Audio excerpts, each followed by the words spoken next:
എല്ലാവർക്കും നമസ്കാരം. ഇന്ന് നമുക്ക് അച്ചിങ്ങ പയർ കൊണ്ട് എങ്ങനെയാണ് നല്ല ടേസ്റ്റി ആയിട്ടുള്ള മെഴുക്ക് പുരട്ടി ഉണ്ടാക്കുന്നത് നോക്കാം.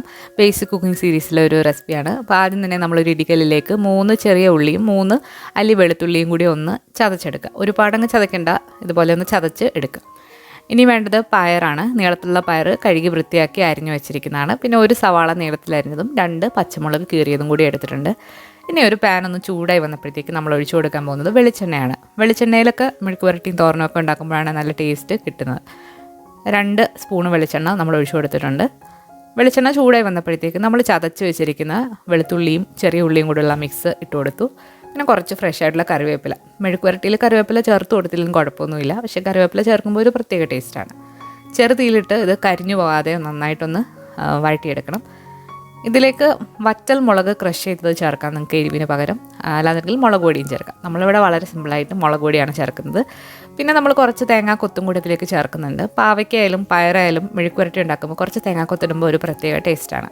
തേങ്ങാക്കൊത്തും കൂടി ചേർത്തിട്ട് നന്നായിട്ടൊന്ന് മൂപ്പിക്കുക. ഇനി നമുക്കിതിലേക്ക് പൊടികൾ ചേർത്ത് കൊടുക്കാം. കരിയാനായിട്ട് നിൽക്കേണ്ട. ഒരു 1/4 ടീസ്പൂൺ മഞ്ഞൾപ്പൊടിയും 1 ടീസ്പൂൺ കാശ്മീരി മുളക് പൊടിയാണ് ചേർക്കുന്നത്. നല്ലൊരു കളറും എരിവും കിട്ടും. മുളക് പൊടി നിങ്ങളുടെ എരിവിനനുസരിച്ചിട്ട് ചേർക്കാവുന്നതാണ്.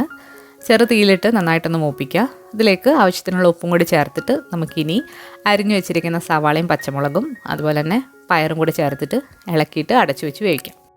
പൊടികളുടെ പച്ചമണം ഒന്ന് മാറി വന്നിട്ടുണ്ട്. ഇനി ഇതിലേക്ക് നമ്മൾ എടുത്തു വെച്ചിരിക്കുന്ന സവാളയും പച്ചമുളകും പയറും കൂടി ചേർത്തിട്ട് നന്നായിട്ട് ഇളക്കിയിട്ട് അടച്ചു വെച്ച് ചെറുതീയിലിട്ട് നമുക്ക് വേവിക്കാം. നിങ്ങൾക്ക് വേണമെന്നുണ്ടെങ്കിൽ പയർ സെപ്പറേറ്റ് ആയിട്ട് വേവിച്ചിട്ടും ചേർക്കാവുന്നതാണ്. പക്ഷേ ഇങ്ങനെ ചെയ്യുമ്പോഴാണ് ഒന്നുകൂടെ നല്ല ടേസ്റ്റായിട്ട് തോന്നിയിട്ടുള്ളത്. നന്നായിട്ടൊന്ന് മിക്സാക്കി എടുക്കുക.